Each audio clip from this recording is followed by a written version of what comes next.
Even in my own house, I cannot avoid kids writing on my whiteboard. My own kid comes in there to tell me she likes cheese. All right, I'm here today with R2D2, and we're going to be reviewing a few things that have to do with animal cells and plant cells. Today, our learning goal is to learn how to draw a living cell. How to draw a living cell. And I know you're probably wondering, Mr. Newman, why don't you just go on the internet and steal some of that stuff that other people have done on how to draw a living cell? I don't know. I guess if I just stole stuff from other people, how can I expect you guys to get original thoughts? Now, I do want to say something right now. Some of the pictures and things I've been using, I haven't been putting the sources down, and I haven't been referencing where I get those pictures from for the PowerPoints and things like that. That's my bad. Don't do that. Okay, if you have to do that in yours, make sure you show the references. Once I start getting some time, I'm going to start to actually show my references. Okay, so anyways, today we're going to look at how to draw a cell. Okay, I like cheese. Everybody likes cheese these days. Why don't they ever put other stuff down? Like, I like chocolate, or I like coffee, things like that. Anyways, let me take my last gulp of coffee. We're going to get to it. Okay, so how to draw a living cell is our topic for today. So your learning goal is kind of the same as what we've been working on for the last week or so. We're looking at the organelles inside a cell, and today we're going to take that a step further. So what would I expect you to do? I would expect you to be able to draw the cell and label all the parts accurately. Draw the cell and label all the important parts accurately. Now, I know what some of you are going to do out there. Some of you are going to go out there and you're going to, look at peroxisomes, and you're going to go and add all sorts of things to this. You're going to go look at the university ones. You're not getting any bonus marks for doing all that extra stuff. I want you to focus on the main things. And the good news is, I've been doing this for a long time. If you do it the way I tell you to do it, you're going to remember. And the other thing is, you're guaranteed to get at least half marks if you ever have to do this on a test. Okay? You've probably noticed that cells look differently. Sometimes when we draw diagrams, you've probably noticed some that look like they're three-dimensional, and it looks like a basketball has been cut out with a quarter of the sphere gone so you can see the inside. Those are actually good models, but when we attack ours, what I expect you to do is to draw it in 2 dimensions. So you're going to draw it as though it's flat, as though we took it and we're looking at it under a microscope in cross-section. Okay, so please don't draw any 3D models, even though the textbook and the reading that I've given you, that's there to help you remember that cells are 3-dimensional in reality. Okay, they're more like bricks or softballs, not like pizza plates. Okay, let's get started.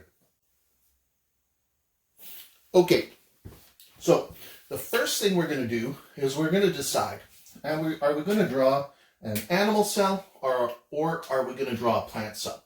So for today, what I'm going to draw is an animal cell. So I'm going to go for an animal cell.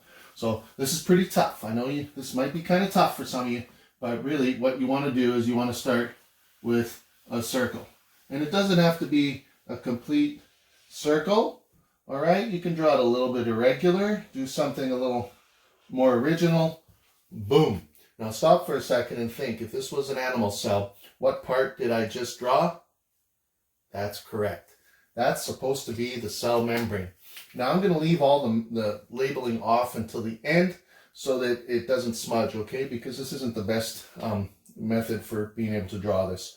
So I always try to think, okay, how are you going to draw a cell? How do you go about drawing the cell? I like to start off with something to help you to remember. What you want to draw is you want to draw a fried egg. So you take that egg, you crack it into the pan, and what you get is the white part, and then on the inside you get the yolk.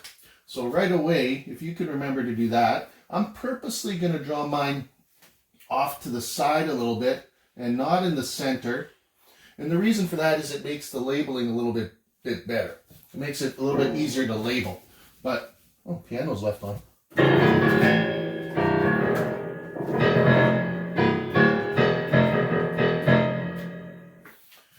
again. Okay, so you're probably going to see pictures with the nucleus in the middle like that. Maybe I'll try it like that instead. So right away, we have enough to be able to get 3 marks out of the total marks just by drawing this picture, if you label it correctly. Okay, so you should be thinking, okay, what do you think this black line represents? What do you think the red line represents? You might think, well, 3 marks. Well, 3 marks, there's only 2 things on here. Well, actually, there's 3 things on here. And if you want to go for a 4th mark, you can already label in and get 4 marks just by doing this. Okay, so I'm going to show you how to do that. So the black line around here, we're going to start off with that. Sorry for not having a ruler to be able to do this. I'm going to use some abbreviations. That's the cell membrane. Okay, that's the cell membrane. Boom. You do that, you're in good shape. You're in good business. The line and the inner part can actually get you 2 marks. The line is the nuclear membrane. I'm going to do a little abbreviation to make things a little bit easier on me here with the space I have. Mrs. Newman won't be too happy if I start writing on the walls. That's not going to look too good. And then the structure itself is the nucleus. The nucleus. So right away we've got 3 marks out of the total marks that we could get just by drawing the fried egg. Now, if you can remember that the substance that is on the inside and kind of forms the liquidy structure of it, it's there as well. I like to label that just anywhere in the open space. Now I could label the cytoplasm. You don't really need to draw anything there. Sometimes I've seen students color code this and they'll do little polka dots all over the cell in the same color that they label it with. That's excellent. If you can pull that off, keep on doing that. But right away, just by drawing the fried egg, we got 1, 2, 3, 4 structures drawn. If you can remember those, you've already got 4 marks. And then lastly, we also want to remember that inside the nucleus, there's that other ball of material, all condensed. There's special names for this, chromatin and chromosomes, genetic material. I'm not interested in all those extra ones. That's actually going to make your diagram look cluttered. So stick with the main topics, the main things, and that ball there you should know is the nucleolus. The nucleolus. Hopefully I don't make any spelling mistakes today and have to go back and redo the video. All right, so right away we've got the cell membrane, the cytoplasm, the nucleolus inside the nucleus, and the nucleus has its own membrane, its own kind of balloon inside a balloon, and it's called the nuclear membrane. I abbreviated that there. Okay, so stop for a moment, take all those in.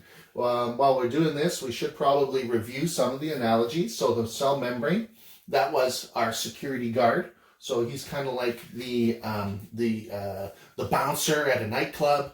And when all the people are lined up to get into the nightclub, they don't let people in just haphazardly. They make a decision. They select who gets to come in. Okay, you look good enough. You can come in. You're okay. You can come in. You got to stay out. And that's the job of the cell membrane. The cell membrane keeps things on the environment outside of the cell that aren't supposed to be in, and it also allows things